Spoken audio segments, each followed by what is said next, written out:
بەناوی خوا و سڵاوتان لێبێت بینەرانی بەڕێزی شاشە ڕەنگینەکەی کورسات و بەردامەکەی خۆتان کەوان تاکەوان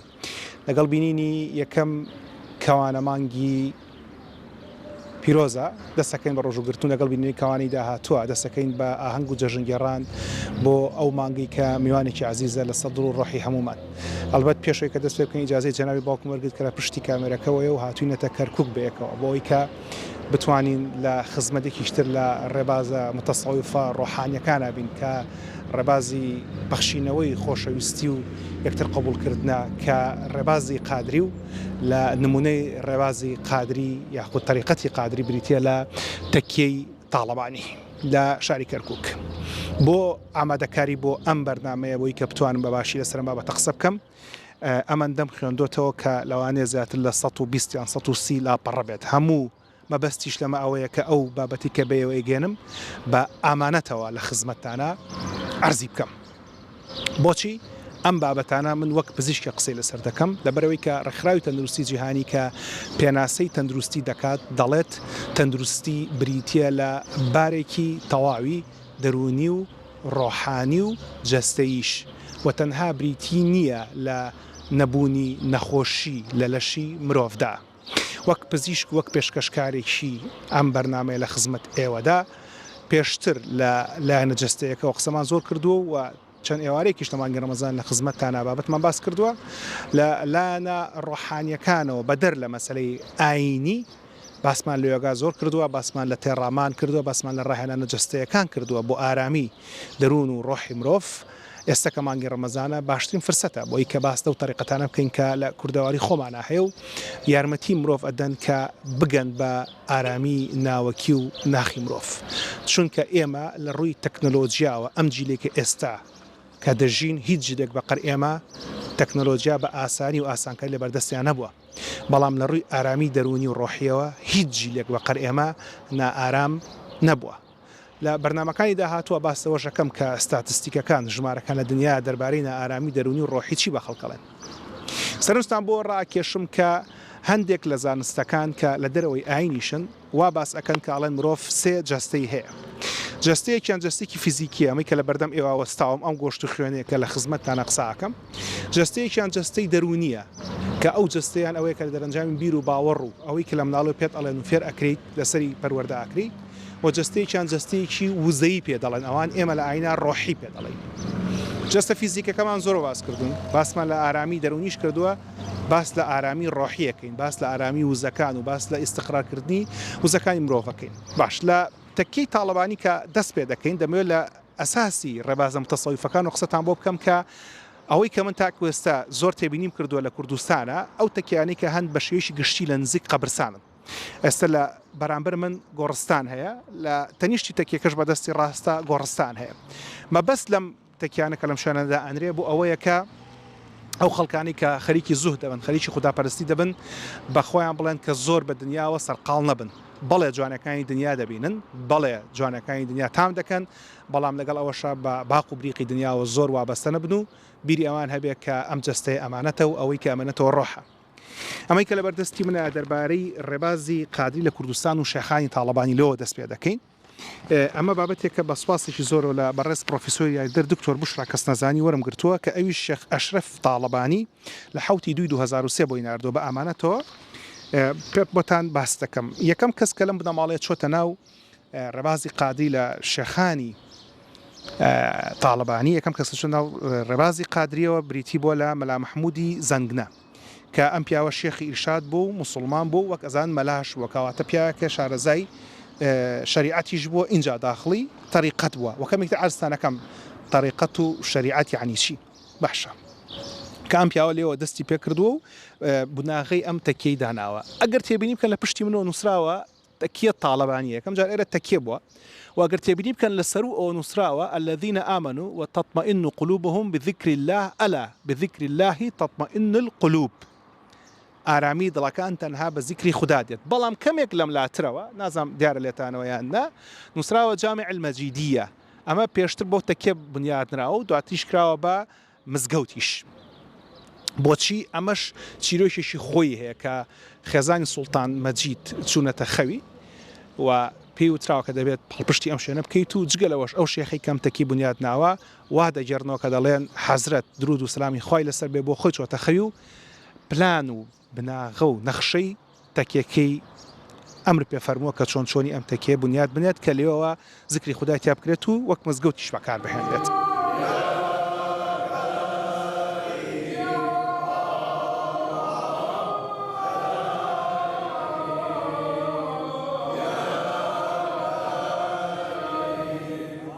کۆمەڵێک لە شێخان لەم تەکیە خزمەتیان کردو و ئیرشادیان کردو. ئیرشاد مەبەست لەوە کە ڕوونکردنەوەی ئاینە بۆ خەڵک. ئێستا هێشتا عەرسەکەم یانی چی؟ یەکێک لەو شێخانی کە لێرە بووە شێخ عەبدوڕەحمان خاڵسە کە ئەمە پشتاوپشت شێخیەتەکەی لێ وەرەگرێت و ئەمیش باوکی کێ بووە؟ باوکی دوو شێخ بووە، شێخ عەلی و شێخ ڕەزای تاڵەبانی. شێخ عەلی ئەو پیاوە شێخ عەلی گەورەیە کە مەرقەیەکەی لێرەیە و شێخ ڕەزای تاڵەبانی مەرقەیەکەی لە باغایە و هەمومان جەنابی شێخ ڕەزای تاڵەبانی ناسین کە یەکێک لە شاعیرە گەورەکانی کورد بووە و دوا شێخ کە لەم تەکیەیە کە ئێستا کاری ئیرشاد دەکات و خزمەتی موسڵمانان دەکات و بەخۆی دەڵێ خزمەتکاری هەژاران جەنابی شێخ یوسفە کە ئێستا دەیبینن پێشەوەی دەستکەمە بەرنامەکە چوومە خزمەتی و لە خزمەتیا ئیزنم وەرگرت اینجا دەستمان کرد بە تۆمارکردنی بەرنامەکە. ئەوەی کە لەم بابەتانە هەیە بۆ ئێمە زۆر گرنگە باسی بکەین ئەوەیە کە بابەتی یەکتری قبولکردنە. من بۆ ئەم بابەتە کە گەڕام شوێنێکم دۆزیەوە بە ناوی ناوەندی کوردستان بۆ توێژینەوە لە ململانی و قەیرانەکان کە کۆمەڵێک توێژینەوەی دەربارەی تەسەوفی ئیسلامی کردووە و لە ڕەبازەکانی قادری نەقشبەندی قسەی کردووە و ئەمانی کە لە بەردەستی منە زۆربەی لەوانە وەرگیراوە و باس لەوە کاتکەڵی یەکێک لە گرنگترین شتەکانی یەکێک لە گرنگترین لایەنەکانی تەسەوفی ئیسلامی ئەوەیە کە بابەتی یەکتری قبولکردنە، بابەتی ئەوەی کە ئێمە بە جیاوازی یەکتری قبول دەکەین و بە جیاوازی ڕەنگەکان و جیاوازی بیرەکان وانە کات کە ئێمە یەکتری تەکفیرکەین بەڵکو یەکتری قبول دەکەین ئەگەر ئاینیشمان جیاواز بێ، ئەگەر بیر و باوەڕ و ئەگەر بۆ چوونیشمان دەربارەی خودا جیاواز بێ. طریقەت یعنی چی؟ بەڕێزان ئەگەر بێنە بەرچاوی خۆتان سێ بازنەی گەورەمان هەبێ، سێ بازنەیەکی زۆر گەورەمان هەبێ، بازنەی شەریعەتە، ئەو شەریعەتی کە لە ڕێگەی قورئانی پیرۆزوو لە ڕێگەی فەرمودەکانی پێغەمبەر عەلەیهی سەڵات وەسەلام لێ ئاشنا دەبین و لە ناوەڕاستدا لە چقەکەیە پارچەیەک ڕووناکیمان هەبێ کە حەقیقەتە کە خودی ذاتی ئیلاهیە کە بمانەوە پێی بگەین. بەڵام لەم ڕێگەی پێگەیشتە کۆمەڵێک ژاوەژاو دەکرێت ڕوبەڕووی مرۆڤ بێتەوە وەک ئەو ژاوەژاوی کە گوێتان لێیە، دەکرێت کۆمەڵێک لا ڕێدان هەبێت کە ئەگەمان بمانەوە بگەین بە خودا ئالەم ناوەڕاستە طریقەتەکان ڕۆڵی خۆیان دەبینن بۆی کەمە بگەین بە ذاتی ئیلاهی و یەزدانی مەزن، بگەین بەو خودایی کە هیچ کەسێک نازانێت چییە و چۆنە، بەڵام زۆر جار وەکو نور باسی لێ دەکرێت کە بریتە لە حەقیقەت. لە خزمەتتانە باس لەو بابەتانە دەکەین. ئێمە دەچینە ناو تەکی تاڵەبانیەوە بۆ ئەوەی کە لە گەشتەکەمانە لەم بابەتە دەست پێ بکەین، بەڵام بیرمان ناچێتەوە کە ئێمە بۆ ئەوەی کە لە شەریعەت تێبگەین پێویستمان بە خوێندەواریە و ئەو بابەتی خوێندەواری کە ئێمەش هەمانە گەورە و پیاوچەکانی خۆمان بیر ناچێتەوە هەم لە ئەو بەڕێزانی کە لە بابەتی ئاینی چاوی ئێمەیان کردوێتەوە هەم بابەتانەی ئەو بەڕێزانی کە لە بابەتی خوێندەواری چاوی ئێمەیان کردوێتەوە. یەکێک لەو بەڕێزانە مامۆستا ئیبراهیم ئەمین باڵدار بوو کە دانەری کتێبی ئەلفوبێی کوردیە. خات و ژولیا ئەحمەد بە سواسێکی زۆرەوە فیچەرێکی زۆر تایبەتی لەسەر ئەو بەڕێزە ئامادە کردووە. تەماشایەکی ئەو فیچەرە ئاکەین و لە ناو تەکیەکەوە دەگەڕێنە خزمەتتان بۆ ئەوەی کە لەگەڵ یەکێک لە موریدانی ئەم تەکیە قسە بکەین و پاش ئەوە باس لە ڕەبازەکانی تری تەریقەتی قادری ئەەکەین، هەم لە تاڵەبانی هەم لە کەس نەزانی لەگەڵمان.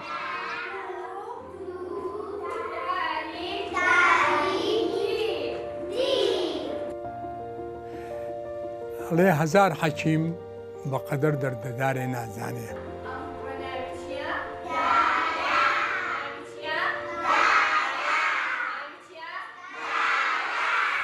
مامۆستا بوو، مامۆسای کوردایەتی بوو، شاعر بوو، ئەدیب بوو، نووسەر بوو، چیرۆکنووس بوو.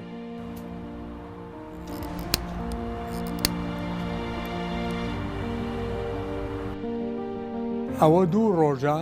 دۆی دادە دەڕژێ، مانای ئەوە نییە ئەم دۆی دادە ڕژایە ئیتر کفر بێ لای باڵدار و لای نەتەوەکەی. وایە ئەم چاوپێکەوتنە لەگەڵ خۆی وایە بەستەمەند دەرفەتی نەدا. ئەگەر ئێمە لە باڵداری ڕەحمەتی بدوین ڕەن بێ بە یەک دوو ڕۆژێک من نتوانین حەقی خۆی بینێ بەڵام مستێ نمونەی خەروارێکە.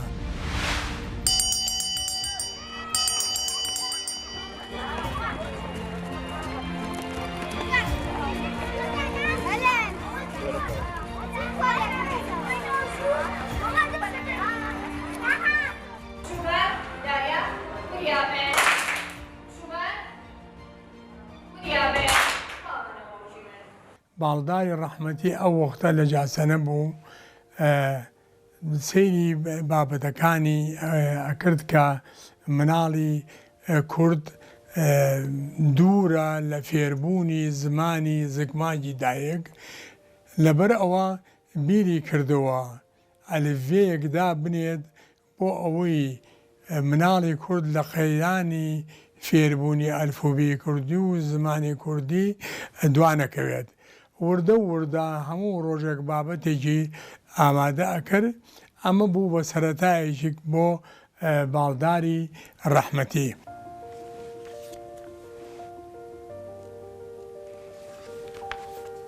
ئەم مامۆستا ئازیزم برەوی بە کتێبەکەیە ئەوە بوو لە ساڵەکانی 50 جارێکی تر کەوتەوە خۆی ئەلڤێیەکی دانا بۆ مناڵی کوردی کە ئێمە تا ئەم کات و ساتی من لە خزمەتی ئێوام لە خزمەتی بینەرانی ئازیزام ئەو بەرهەمە وەک خۆی هێز و پێزێکی تایبەتی هەیە. برایم باڵدار بەدەر لەوەی کەوا ناسراوە بە لای منەوە ناسراوە بە ڕۆحی ئەلفوبێ بەڵام چەندین بەرهەم و بابەت و شتی جوانی هەیە لە گۆڤار و ڕۆژنامەکانی ئەو سەردەمەیان نووسینی هەیە بەدەر لە ئەلفوبێ بۆ کە بە مناڵانی داناوە سێ چاپ کراوە تۆ ئەلفوبێ بۆ گەورە داناوە کتێبی کتێبخانەی هەیە کتێبی ئیستعداد للقراءة کتابەی هەیە کە ما توانین بڵێن کۆمەڵە شتی جوان ئەگەر مامۆستا بیخوێنێتەوە بەردەوامی سوودی لێوەرەگرێت و بۆ سەردەمی خۆی و بۆ ئێستاش سوودی باشی بۆ پرۆسی پەروەردە. کتێبی ئەلفوبێی کوردی بۆ من دوو جار سەرنجڕاکێش بوو. جارێکیان وەکو خوێندکارێک تەبەن هەموو مناڵی خۆمان لە مناڵیا خوێندومانە و ئەزانین کەلیمە بە کەلیمەی کتێبەکان و وێنەی ناو کتێبەکان چیرۆکی ناو کتێبەکان زۆر سەرنجڕاکێش بوون یعنی بەردەوام مەشغوڵیە کردی. من بیرمە زۆر جار لە خوێندنیش تەواو بووم ئەهاتمەوانێ لە ماڵەوە کتێبەکان پەڕە بە پەڕە هەڵمایە و بەردەوام سێرم ئەکردن و هەوڵم ئەیا بیخوێنمەوە و بزانم چیرۆکی ناو ئەم کتێبانە چین. کارکتەری دارایە کارکتەری ئازادە زەینە بەزارایە ئەمانە هەمووی بە هەمان جلو بەرگ لە ئەوڵەوە هەتاوەکو ئەخیر بە شێوازێکی زۆر زۆر جوان داڕێژراوەتەوە. باڵدار لە کتێبەکەیدا لە دارا و زاراوە تاغاردان هەمووی وەکو ڕۆمانێک وایە. ئەم کتێبە هەموو بابەتێک یا هەموو پیتێ لەم پیتانە بابەتێکی تایبەتی بۆ دانابوو لە دەوروبەری زمانی تێگەیشتنی مناڵە لە دەوروبەری مناڵە هاتبوو هەر یەکەیان بۆ خۆی بابەتێکی بۆ دانابوون.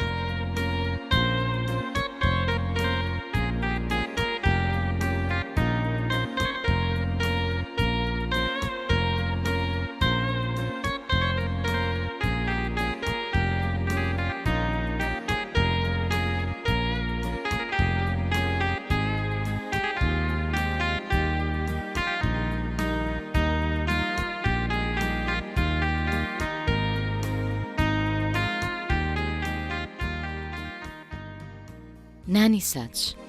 نەسرین ئارەزووی کارکردن دەکات وانانی ساج دەکات یارمەتی دایکی دەدات دارا قنج دانیشتووە سەیری دەکات سەرنج لە دەستی نەسرین دەدات لەولاوە زەینەب پێدەکەنێ دەڵێ وا دایکم پڵاوی برنج لێ دەنێ. ئێمە دارا و زارا تا غاردان بۆتە شەوچەرەی خێزان ئەو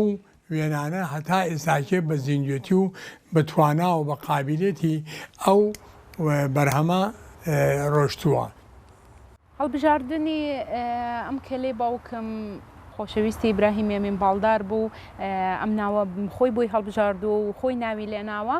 بۆیە پێم خۆش بوو ناوی ئازادی ئەلفوبێی کوردی لەسەر کێلەکەی بنووسم تاوەکو هەر کەسێک کە مەزارەکەی بینی و سەردانی کرد بزانێت کە ئەمە گۆڕی ئازادی نێو کتێبەکەی.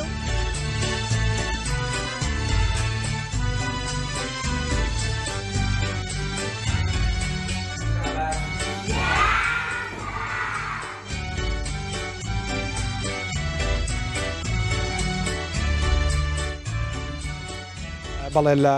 گەشتەکەمانە بۆ شاری کەرکووک و لە تەکیەی تاڵەوانی بەردەوام لە خزمەتتانە ئەچینە خزمەت کاک ڕافع کەمال خزر القادری هەڵبەتە لە مەسەلەی ئیش و کار و پیشەوەری دنیایی پێی خۆشترەکە باسی ئەوە نەکەین تەنها وەکو کەسێک بیناسین کە ئەهلی تەریقەتە و خوا پێی خۆش بووە کە ئەم بەر ئەو نور و بەر ئەو تام و چێژە بکەیە کە لەم تەریقەتەیە خەڵکانێک بۆی لە نزیکەبنەوە بۆی کە تامی ئیمان و تامی خوداپەرستی بکەن بە سپاس و کاک ڕافع لە خزمەت جەناب. شكرا لطف دەکەم. بسم الله الرحمن الرحيم الحمد لله صلاة وسلام على رسول الله. أما قام پیرۆزە کە معروفە بە تەکیەی تاڵەبانی ئەم تەکیە ساڵی 1985 هیجری دروست کراوە. ئەمڕۆ تقریبا 259 ساڵە ئەم مەقامە پیرۆزە هەیە کە مەدرسەیەکی دینیە عولەمای کباری عولەمای ئەم وڵاتە و کوردستانی تورکیا و کوردستانی عێراق و هەروەها لە بەغا و ئەوانەوە لێرە تەخەڕوجیان کردووە. ئەم مەکانە ئەم مەقامە پیرۆزە ئەساسی شریعەتە. جا قوربان ئەمە ئەوە لە خزمەت جەنابتە عرض بکەم من پێشوی بە خزمەت جەنابت بگەم بۆ بینەرەکان باسی ئەوەم کرد کە ئێمە سێ بازنەمان هەیە سێ دائیرەمان هەیە. دایرە گەورەکە دایرەی شریعەتە کە ئێمە لێوی داخلی ئیسلامە بین بەڵام طریقەت وسیلەیەکە لە مابینی شریعەت و حقیقەتە کە حقیقەت خودی ذاتی جل جلاله و ذاتی ئەڵڵایە. ئەمە پرسیاری لە جەنابت بکەم کە لەم تەکیە لە طریقەتی قادری و لە تەکیی تاڵەبانیە چۆن کار لەسەرەوەکەن کە ئەوەی کە لەسەر بنەماکانی شریعەتە و لەسەر بەتایبەت لە مەذهبی شافعی ئێمە زۆر نزیکین چۆن تاکید دەکەنەوە لەوەی کە ئەمەی کە ئەکرێت لە ناو شریعەتە و دوجاری شریعەت و خودی دینیش لە خزمەتی مرۆڤایەتیە. لەم مەقامە پیرۆزە مەکین هەیە. مەکین ئەو کەسەیە ئەو شێخەیە کە ئینشا دەکە وەکو قەولێکەیە بە عەرەبی ئەڵێ شەرف المەکانی بالمەکین. لێرە مەکین جەنابی حاجی شەقی یوسفی تاڵەبانە. شێخی ئەم تەکیەیە خۆی عالمە خەریجی کولیەی شریعەتە بەشی الفقه ووصوله بۆیە ئەوەی لێرەیە هەمووی ئەو تەسەڕفانەی ئەبێ ئەو چاودێریانەیە بێ هەمووی ضمنی حدودی شریعەتە نییە شتێک باز بدە لە سنووری شریعەت لێن ئەمە قبول نییە لێن ڕێگای ئێمە ئەسڵەن بناكراو لسر شريعة وكو شيخ جنيد بغدادي فرمي رحمة خوالي لبيا ألي أمرنا قائم على الكتاب والسنة بويا لم شون بيروزا أوي علاقي بطريقتها علاقي شي كلي بشريعتها هر تصرفك لخ سنوري شريعته ودربته لير حسابي وناكره قوربان من کارەکەم لەوە جەنابەت بزانین کارە دنیاکەم پزیشکم دکتۆرم زۆر سپاس و بەرنامەکەشم زیاتر بەرنامەیەکی پزیشکیە بەڵام قسەکردن لەسەر مەسەلەی طریقەت بۆ من ئەو تاموچێژەی هەیە کە تەندروستی تەنها بریتینە لە سەلامەتی جەستەی ئینسان بەڵکو دەروون و ڕۆحی ئینسانیشە. جا بۆم باس بکەیت چۆن ئەکرێ طریقەت و شریعت خودی شریعت کە دوبارە طریقەت لەسەر شریعت بنیاد نراوەتەوە چۆن ئەکرێت ڕۆحی ئینسان ئارام بکات و چۆنەکە یارمەتی خەڵک بە بۆی کە بە ئارامی بژی. خۆی پزیشکی جەسەدی ئازارەکانی جەسەدت کەمە کاتەوە بە عیلاجێکی فیزیایی با بڵین ئەو بە عیلاجێکی کیمیاوی لێرە ئەو عیلاجەی هەیە عیلاجێکی ڕۆحیە. خۆی طریقەت سوودبەخشی طریقەت سوودی چییە؟ یەکەم لە بغض و لە حەسەد و لە غل و لە حەقد و لم تصر تشتانا كإنسان لم زمانه دائما إسراحتي تيكدا أم تشتانا اللي يردوره بويا أوي بطريقة أكريه لو أنا بزشكي نفسي نكره بويا كآياتي قرآن فرميتي بسم الله الرحمن الرحيم ألا بذكر الله تطمئن القلوب بويا أبيني رجاي إيما مبنية لسرتي سر ذكري خواه سر صلوات لديداري پیغمبر صلى الله عليه وسلم سر خوشويستي خواه سر خوشويستي پیغمبر سر خوشويستي أمتي پیغمبر بويا أم مقامة أبيني دائما أواني أمرك بينيت لحلقة ذكر أما أنا بس كردين عربا تركمان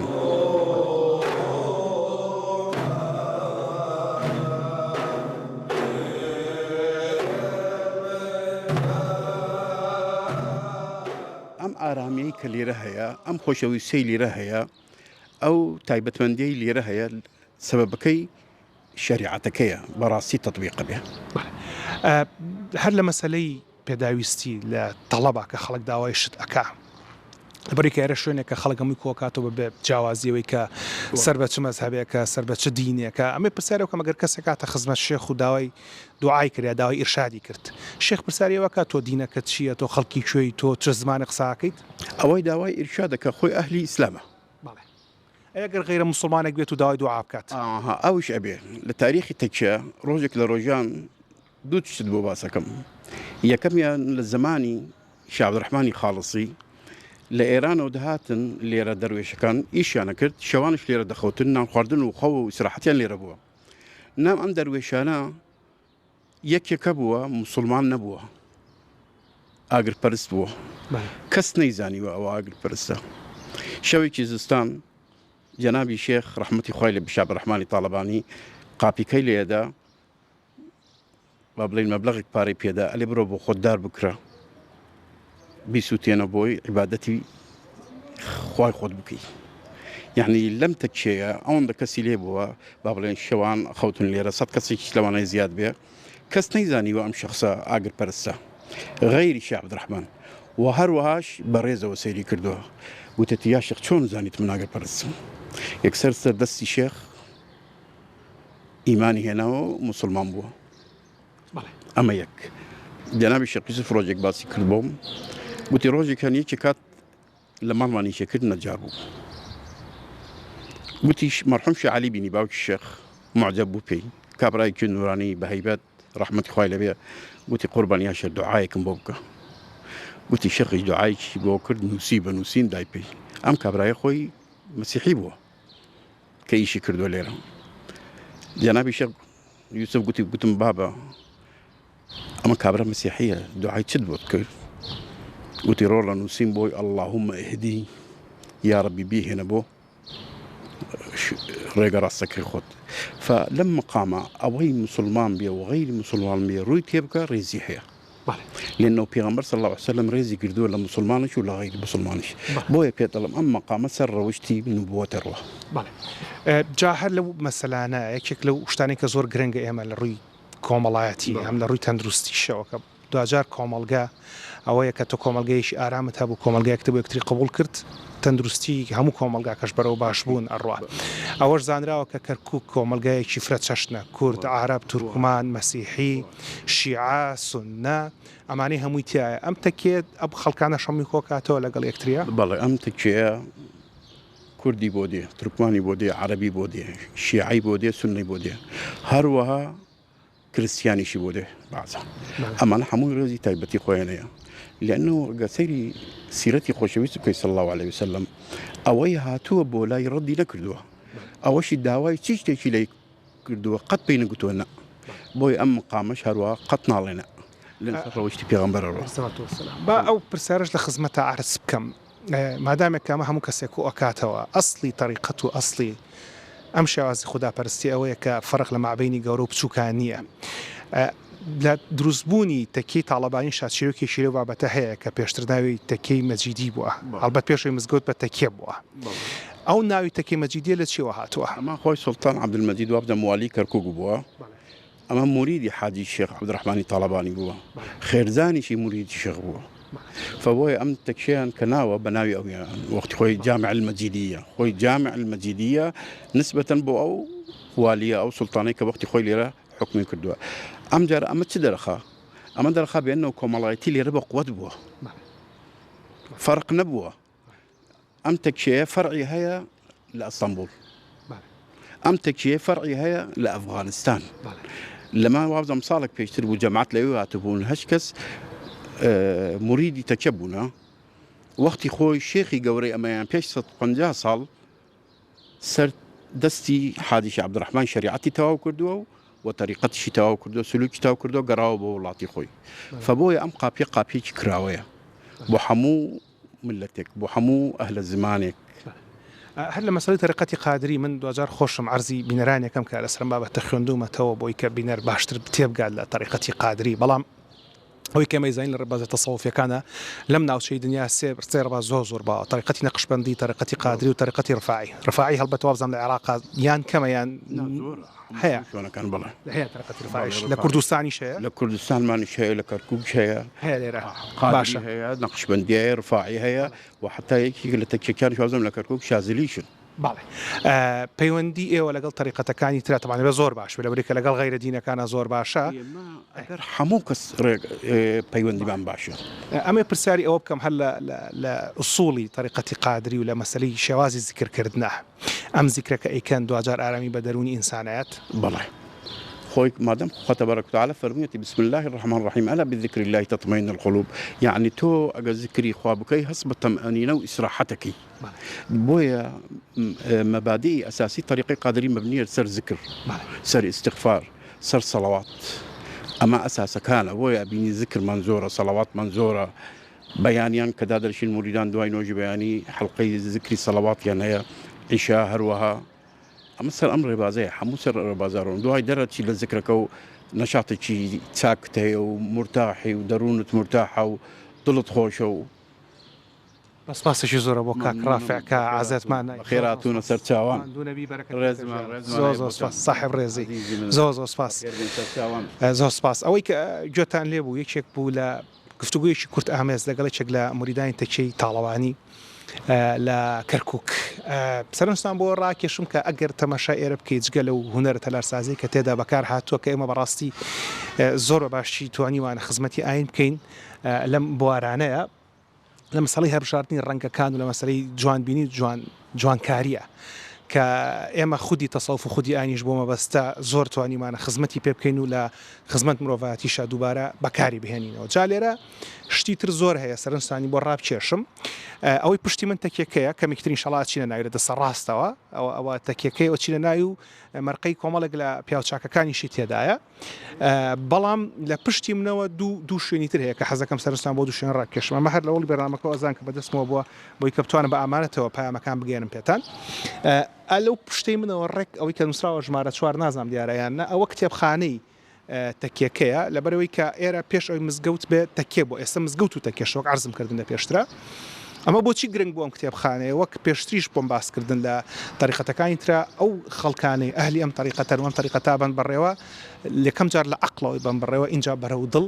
و بەڕاستیش پیان گرنگە کە مرۆڤی خوێندەوار و خوێندەواری هەبێت بۆی کە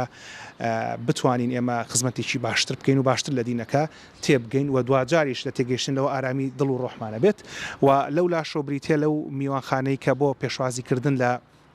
میوانەکان بەکارهێنرێت و هەمیشەش زانراوە کە ئەهلی طریقەتی قادری و طریقەتەکانی تریش و ئەهلی تەکی تاڵەبانیش بە تایبەتی ئەهلی میوان و میوان دۆست بوون و خزمەتی میوانی خۆیان کردووە جا هەر لەسەر مەسەلەی میوان و میوانداریەکە لەگەڵ مەبسوڕی بێ زەحمەت ئەلێرەوە ئەو بەشەی تری تەکیەکە هەیە کە حەزەکەم سەرنجستانی بۆ ڕابکێشم هەموو ئەمانە بۆ من گرنگە کە بۆتانی باس بکەم وەک دکتۆرێک لەبەرەوەی کە ئەمە زۆر پەیوەندیدارە بە تەندروستی مرۆڤەوە و یەکێکیش لە گرنگترین بەشەکانی تەندروستی مرۆڤ بوونی مەوایە بوونی لانەیە بوونی شوێنەکە کە تیاب حەوێتەوە تا ئارامی با و نانی تیا بخوا ئەوەی لە پشتی منەوە بریتە لە میوانخانەیەک بۆ ئەو دەروێشانی کە دێنە ئێرە و دەمێننەوە و هەروەها بەشێکی تایبەتە بۆ ئەو کەسانی ئەو شێخانی کە لە دەرەوەی ئەم تەکیەوە دێن ئەم تەکیە و کاریان هەیە لەم تەکیەوە بۆ ئەو بەڕێزانەی کە لێکۆڵەرن باحسن کە کاری توێژینەوەکەن لە بواری طریقەتەکەیە و لێرە میوانخانی تایبەت هەیە بۆی کە خزمەتیان بکەن جا ئەوەی کە لەم میوانخانە زۆر تایبەتە پێشەوەی کە باری ئەمنی و ئەمانە بەم جۆری لێبێت و مەسەلەی ترۆر لە ئارانە بێت بەبێ پرس خزمەتی هەموو کەسێکیان کردووە بەڵام ئێستا کەمێک لە مەسەلەی ئەمنیەوە دەبێت دڵنیاتر بن لەوەی کەسێک کە دێت کێ بۆی کە بتوانن ئەمنێتی شوێنەکە و ئەمنێتی خەڵکەکەش پارێزن و دوجاری وڵاتەکە پارێزن جا ئەمە لوتف و کەرەمی ئەم خەڵکە دەرەخات بۆی کە خزمەتی خەڵک و میوانانی خۆیان بکەن لە یەکێک لەو بەڕێزانی کە لێرە بوو پرسیاری ئەوەم کرد باسی ئەم حەوزە ئاوەی کرد کە کاتی خۆی لێرە ئەم شوێنێکی وشکانی بووە و پێویستیان بە ئاو بووە بەڵام ئاو نەبوو یەکێک لە شێخە گەورەکانی ئێرە لە باو باپیرانی شێخانی تاڵەبانی دوعایەکی خوێندووە و بە کەرامەتی ئەو ئاوە هەڵقوڵاوە کە ئەمەش دووبارە پەیوەست بوونەوەی مرۆڤە بە ووزەکانی گردوونەوە و پەیوەستبوونەوەی مرۆڤە بە خودی ذاتی ئیلاهیەوە کە خوددا ئەو دەرگایە ئەو ڕووناکیە لە دڵی ئینسانە ئەکاتەوە.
نیشانەی کە من لە وەستاوم وەک جاری پێشوو عەرزم کردم وەکو ئەدەب دەنگم نزمەکەمە لە کاتی قسەکردنی بریتە لە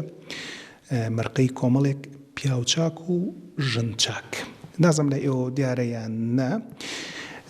ئێستا لەوێ نووسراوە بە عەرەبی نووسراوە هەڵبەتە المەرحوم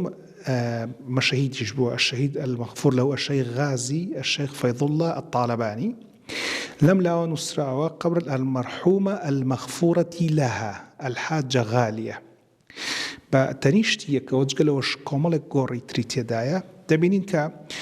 غوري كومالك بياوچاك و جنچاك هيا ليردا اسباردي خاك راون بويكا جست فيزيكي كان ليردا بمنتو روح كان بولاي يزداني مزن سبكيتا سروا ليرش بهمان شو لو بروا او گۆڕی خانمێکی ترە ژنجاکێکی ترە لێرەشا بە هەمان شێوە و کۆمەڵێک مەرقەی تریش هەیە لێرە. دەمە سەرنجتان بۆ ڕابکێشم بۆ بەڕێزانی کە پرسیارێوان هێنە بەرەوەی ئێرە تەکیە و مزگەوت بە تەنیشتیەکەوەیە بە تەواوەتی ئەو مەرخەیانی کە هەن بە دیوار جاکراونەتەوە بۆ ئەو بەڕێزانی کە لەو دیوی ئێرەوە نوێژ ئەکەن کێشەی دروستی نوێژەکان نەبێت لە ڕووی شەریعەتەوە. جا ئەم بابەتتان بۆچی بۆ باسەکەمە مەسەلەی بوونی گۆڕی خانمەکان و گۆڕی پیاوەکان لێرەدا لە مەسەلەی ئافرەتە لە هیزری سۆفیگەرێتیدا لە لانی تەسەوفە کە ئەمەش بەشێکی تر لە زنجیرە بڵاوکراوەکانی ناوەندی کوردستان بۆ توێژینە لە ململانی و قەیرانەکان کە بەڕاستی من نازانم کێن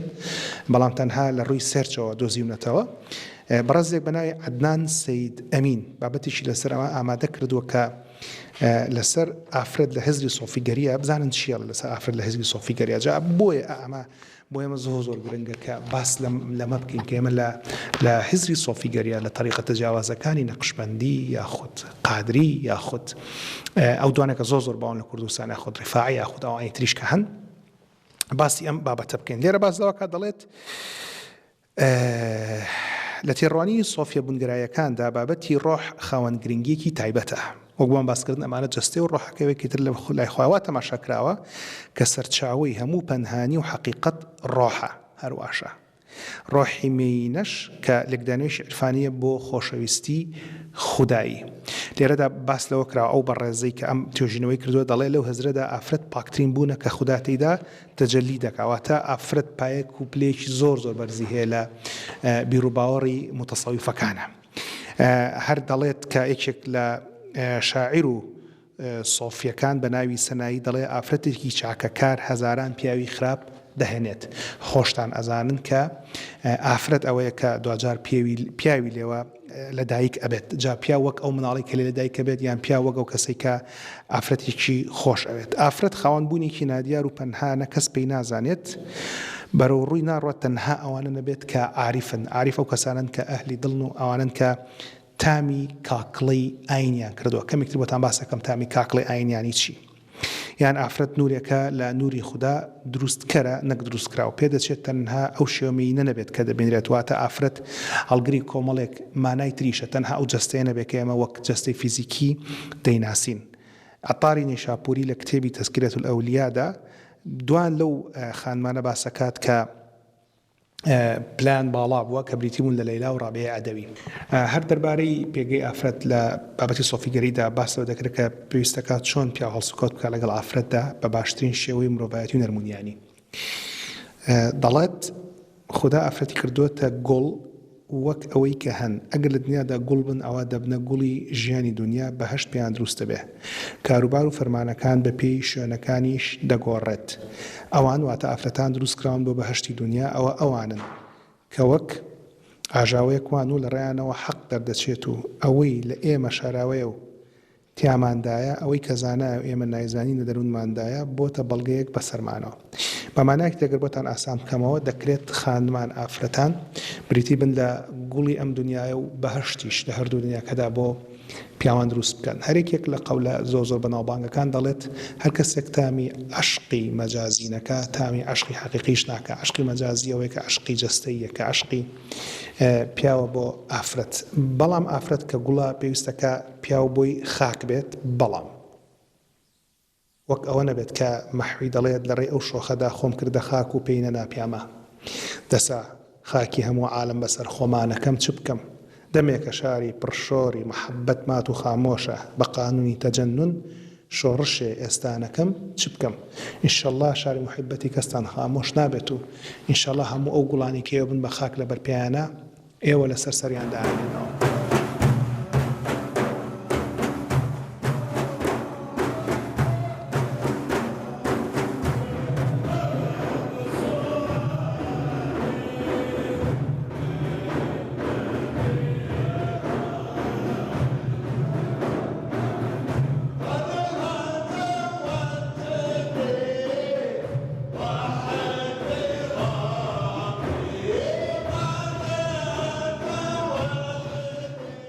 هاتینەوە خزمەتتان بۆ باسکردن لە تەسەوف و طریقەکانی تەسەوف و چۆن ئەکرێت ئەمە لە ڕووی ڕۆحی و دەرونی و ئارامی با بە مرۆڤ و چۆن ئەم طریقە تەجاوازانە لە خزمەت مرۆڤایەتیا بۆ لە خزمەت کوردایەتی خۆمانابووە و چۆن ئێمە ئاینێکی نمونەیەکی جوانی ئاینداریمان پێشکەش بە مرۆڤایەتی کردو. هەڵبەت لە پشتی منەوە گۆڕی کۆمەڵک پیاوچاکی ترە کە بە دیوار جاکراوەتەوە لە مزگەوتەکە و ئەم گۆڕانە تەنها بۆ ئەوە خەڵک سەردانیان دەکا بۆی کە بیری مردن و کامەتی بکەوێتەوە و پێشتریش عەرزم کردوون کە مرۆڤ دەمرێت تەنها جەستە فیزیکیەکەی دەمرێت و جەستە ڕۆحیەکەی هەر بە زیندوتی دەمێنێتەوە. ئەگەر ڕۆح ئەڵێن ئەگەر وزە فەرمونون وزە بابەتێکە دروست دەکرێنە لە ناوەچێت. جامانی کە لە بەردەستی منایە بۆ ئەم بەرنامەیە هەوڵەما لە خزمەتانە عەرزی بکەم ئەگەر بۆتان ئاسان بکەمەوە ئەم طریقەتانە بۆچی بۆ ئێمە گرنگە بۆ تێگەیشتن لە شەریعەتی ئیسلامی بێنە بەرچاوی خۆتان ئەگەر کەسێک فەریکەی جۆزێکتان باتێ فەریکەی جۆزەکە بخۆیتەوە. فەریکەی جۆز زۆر خۆشە جۆزی تەڕ، بەڵام ئەگەر کەسێکی لێزان و شارەزانەبی هەرکە جۆزەکەت گر بەدەستەوە کە گازت لێگرت بە تۆکڵی جۆزەکە دەم و لێوت ڕەشە بێ و پاشەوە کاتەوە جۆزەکە بشکێنی خیت ناودەم تۆ گازی لێ بگرە ناودەمت هەموو برینارە بێ پارچە پارچە ئەبێ بەو کاکڵە ڕقەی بە دەوری جۆزەکە هەیە بۆی کە تۆ بگەیت ئەو کاکڵی ئەو تۆکڵە ڕقەی بە دەوری هەیە. بەڵام ئەگەر کەسێک لێزان بێ وەستا بێ شارەزا بێ ئەتوانێت فێرت بکە کە چۆن ئەو تۆکڵە سەوزە لا ئەبیت و چۆن ئەو بە شەرقەکە ئەشکێنیت و چۆن کاکڵەکە دەرێنیت و کاکڵەکە ئاخۆی. ئیشی طریقەت ئەمەیە کە ئێمە یارمەتی بە لە ڕووی ڕۆحانیەوە بگەین بە ئەو ڕووناکیی کە ذاتی خوددایە و ئەو ئارامی ڕۆحانی و دەرونیەمان دەست بکەوێ و لە ناو طریقەتەکانی شێخی کامل مکەمەل ئیشی ئەوەیە کە هەم شارەزای شریعەتەوە هەم ڕێگاکانیشی بڕیوە بۆی کە ڕێگە ڕاستەکان پیشانی ئێمە بات کە ئەمانەوە بگەین بە ذاتی ئیلاهی. ئەمەی کە لە بەردەستی منایە کە بۆم باسکردن ئەوە بەتانە خوێندومەتەوە یەکێک لەوانە پەیوەندی نێوان کولتور و ئاین و گرنگیەکەیان بۆ ناسینی کۆمەلگای کوردەواری کە دیسان و لە ناوەندی کوردستان بۆ توێژینەوە ململانی قەیرانەکان ئامادەکراوە ڕسمی مام حاجیشی لەسەر بە کوڵەباڵێک و مشکێکی هەورامیەوە کە خۆشتان ئەزان هەورامانی شکرە و ناوچانی کوردستان کە پێشتر لەوێ بووم و سنتەری یاخود چەقی خۆشەویستی و چەقی تەسەوفەکە ئاینی خۆشەویستی لێ باسمان کرد. لێرە باس لە زۆر جوانەکە لە مەسەلەی کللتور کۆیەکی ئەڵۆز و نادیارە لە گریمانە و بەهاستەرەکیەکان پلاندانان بۆ ژیان و باوەڕەکان و سیاسەتەکان شێوازەکان و گرێبەستی پەیوەندیدار بە ئاکار و ڕەفتار لەلایەن تاقمێک لە تاکەکان بە هاوبەشیدا دەنرێت. ئەمە لەسەر ئاکاری هەموو ئەندامەکان و ڕاڤەیان لەواتای ئاکاری کەسانی تر کاریگەریە بەمانایەکی تر کە باسەکە لە باوەڕەکان و بەهاکان سەرچاوێکی زۆر گرنگی ئاکارەکانی مرۆڤن. باوەڕ و بەهاکان باشە بەهاکان بەشی زۆر گرنگی هەر کللتورێکن کە دەبنەوە ئەوەی پێش گریمانەکان بەبێ ئەوەی پێویستی بەهێنانەوەی هۆکار و ڕوونکردنەوە بێت وەک خۆی قبول بکرێت. ئێمە لە طریقەکانی تەسەوفە فێری ئاکارەکانمی فێری ئادابەکانمی فێری ئەخلاقاتەکانمی هەر کەسێک کە داخڵ ئەم طریقەتانە بێت کۆمەڵێک شتی فێر ئەکرێت لە سادەترینیان بریتە لە ئادابی دانیشتن کە ئێستا من لە خزمەت ئێوە بەم شێوە دانیشتوم لەسەر چۆک بۆ پیشاندانی ڕێزە بۆ ئێوە. جا هەر لەم بابەتانەیە لە مەسەلەی تەسەوفە کە باس لە قۆناغەکانی گەشەکردنیە کە مەڵقێ بەداخ و فریان ناکۆم لە خزمەتتانە عەرزی بکەم بەڵام لە نمونەی ئەوانەی کە هەبوو لە طریقە متەسەوفەکانە کە قوتابخانەی سوهرەوەردیە کە بە قوتابخانەی ئیشراقی یاخود بە حکمەت ئیشراقیش باسی لێ ئەکرێت کە هیچێک لە قوتابخانەی کە زۆر دنیانەوەستانە بووە و مەدرسەیەکی خوددا پەرستانە بووە کە سوهرەوەردیش قوتابخانەیەکی کوردیە کە لێوە دەیەوێت تێبگات سۆفی ئەو کەسەیە کە دابڕاوە لە دروستکراوەکان و خۆی نووساندووە بە حەقیقەتەوە کە ئەو بەم باسکردن ذاتی ئەڵڵا ذاتی حەقیقەتە. طریقەتی قادری کە ئەم ئەڵقەیە لە خزمەت ئەوانە بەرنامەکەمان تەرخان کردووە و باسمان کردووە لە مێژووی دروستبوونەکەی لەسەر دەستی عارفی گەورە شێخ عەبدولقادری گەیلانی قەدەس الله سره دروست بووە کە ئەم بەڕێزە کە ئەم زاتە ئەم کەسە ئەم قەدەسە کە ئەم ڕێبازەی دروست کردووە لە وڵاتەکانی وەک عێراق و شام و میسر و پاکستان و ئەفریقا بڵاوی کردنەوە کۆمەڵێک یاسا و ڕێسای بۆ داناون. شێخ عەبدولقادری گەیلانی ناوەکەی لە وشەی گەڵانەوە هاتووە لە ناوچەی قەراخ کە ئێستا لە نزیک گوندی کرەپچنەیە کە کۆمەڵێک لە گەورە پیاوچاکان مەرقەیەکانیان لەوەیە کە لەوێ خەریکی خەڵوەت کێشان بووە کە بەشێکە لە هەنگاوەکانی کە دەبێت لە ڕێگەی تەریقەتەوە بیبڕی بۆ گەیشتن بە حەقیقەت پاش تێگەیشتن لە شەریعەت. یەکەم کەس کە ئەم طریقەتی هێناوەتە کوردستان طریقەتی قادری وا چاوەڕوانەکرێت وا پێشنیار ئەکرێت کە بەڕێز سەید ئیسماعیلی قازانقایە بوو بێت. جگە لەوەش سەید ئیسماعیلی ولیانی یاخود سەید ئیسماعیلی قازانقایە پێشتر خۆی کاریگەر بووە بە طریقەتی عەلەوی کە بەشێک لە طریقەتی خەڵوەتی و هەندێک لە طریقەتی نوربەخشی و بڕێک لە بیر و ئەندێشەی تایبەتی خۆی لە تەسەووفدا پێکەوە کۆکردوێتەوە و کاری لەسەر کردەوە. طریقەتی قادری بۆمان باسکردن لە ڕێگەی سەید ئیسماعیلی ولیانیەوە دێتە کوردستانەوە و شەی قازانقایەش بۆ خۆی چیرۆکی کێسە بەداخەوە فریان ناکەم کە بۆتان باس بکەم. و ئەم لە کۆڵنیەوەی کە لە بەردەستی منە دەربارەی طریقەتی قادری کە لەلایەن بەڕێز عەبدوڵڵا ئەحمەد محەممەدەوە ئامادەکراوە باس لە زیاتر لە 20 لقی طریقەتی قادرەکە لە کوردستان لە هەموو بەشەکانی باکووری باشووری ڕۆژهەڵاتی ڕۆژئاوای کە لە هەمووی بڵاوبوونەوە هەر لە سلێمانیەوە هەتاوەکو سنە هەتاوەکو پاوە هەتاوەکو شەمزینان کە هەموو ئەمانە ئەم طریقەتان وەرگرتو و لێەوە ئیرشادی خەڵکیان کردەوە بۆ گەشتن بە ذاتی حقیقت کە وەک بۆم باسکردن طریقەتەکە یەکەم جار لەسەر دەستی سەید عەبدولقادری گەیلانی قەدەس الله سره دروست کراوە بە پشتبەستن بە شەریعەت و هەروەها لە پاشەوە لە ڕێگەی سەید ئیسماعیلی ولیانیەوە دێتە کوردستان و لەوێشەوە طریقەتەکە دەست بە دەست دێتە خوارەوە. دەمەستەنشتان بۆ ڕاپێشم لە طریقەتی قادریە دەست بە دەست کە ئەگەڕێتەوە بەرەو سەرەوە دەگەڕێتەوە بۆ ئیمامی عەلی ڕەزا و ڕەحمەتی خوای لەسەر بێ لەوێشەوە بۆ حەزرەتی پێغەمبەر عەلەیهی سەڵات وەسسەلام ئەمە بە شێوەی دەست بە دەست بە شێوەی تەوقەکردن هەر لەبەر ئەوەشە کە کەسێک دەوێت داخڵێم طریقەتانە بێ پێویستەکە دەست بخاتە ناو دەستی شێخێکی کامل مکەملەوە لەوە طریقەتەکە وەرگرێ کامە دەستا و دەستەکەڕێتەوە لای حەزرەتی پێغەمبەر عەلەیهی سەڵات وەسسەلام بە طریقەتەکە لە خودی ذاتی ئیلاهیەوە دابەزیەوە. زۆر بە کورتی باس لە بابەتی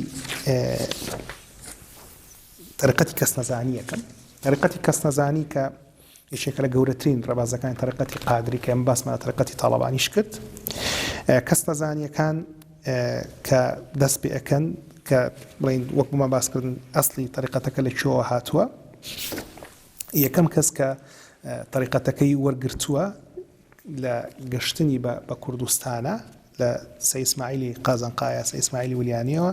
لێەوە بەرەو شێخ عەبدولکەریمی گەورە. وشەی کەسنەزان دوو بۆ چوون هەیە لەسەرەوەی کە ناوەکەی لە چی هاتووەیەکیشیان لەوەیە کە باس لە ذاتی ئیلاهی کرێ کەس نازانێت چییە کە ئەو ناوان بەسەرەتا بڕاوە کە ئەمانە پیاوی خودان یەکێکی تریشان دەڵێن چل شەوی شای کەسنەزان شێخ عەبدولکەریمی گەورە خەڵوەی کێشاکە یەکەم خەڵەوەی بە پاشەوە کۆمەڵی خەڵوەی تریش لە ژیانی خۆیان کێشا مەبەست لە خەڵوەت کێشان ئەوەیە کە مرۆڤ خۆی لە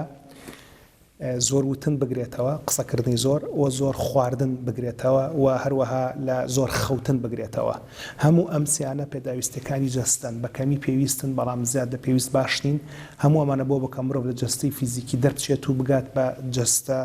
ڕۆحانیەکەی بگات بە جەستە وزیەکەی لێوە بگات بەخوا. هەر مروودێکە داخڵی طریقەتی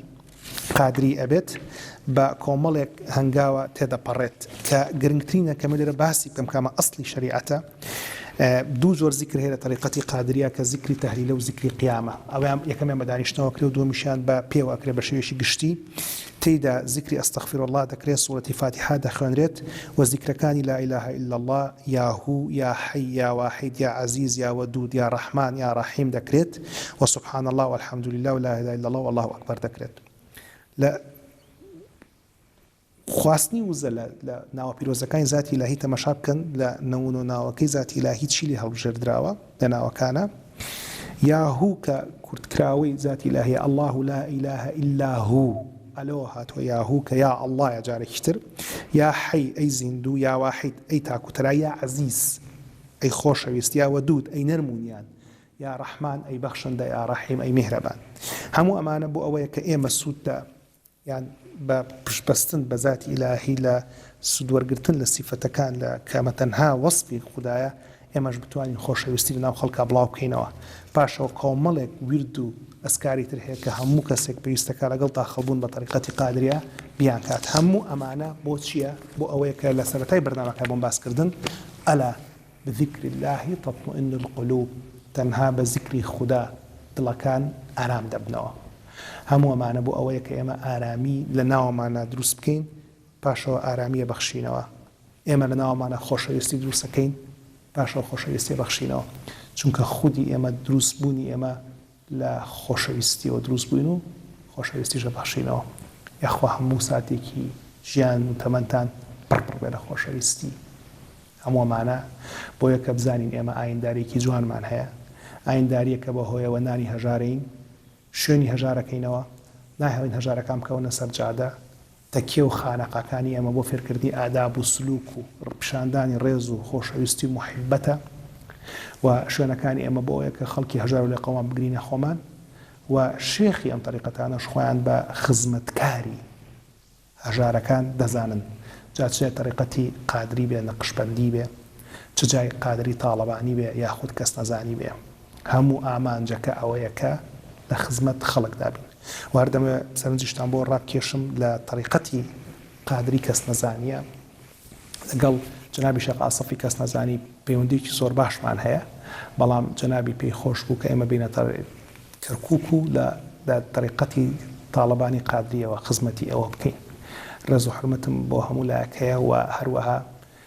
جنابی شێخەکانی تریش لە شێخەکانی طریقەتی قادری دۆستاتێکی باشمان هەیە لەگەڵیانە و ئەمە تەنها نمونەیەک بووی کە ئێوە لەم طریقەتەش باشتر تێبگەن و بزانن کە هەموو مەبەستەکە زیکری خوددا و لە زیکری خودداشەوە ئارامی دڵ و دەروون و ڕۆحی هەرەموتانە بەخواتان ئەسپێرم و کەوان تاکەوان لێرە تاڵێ شەو شەوگارتان شاد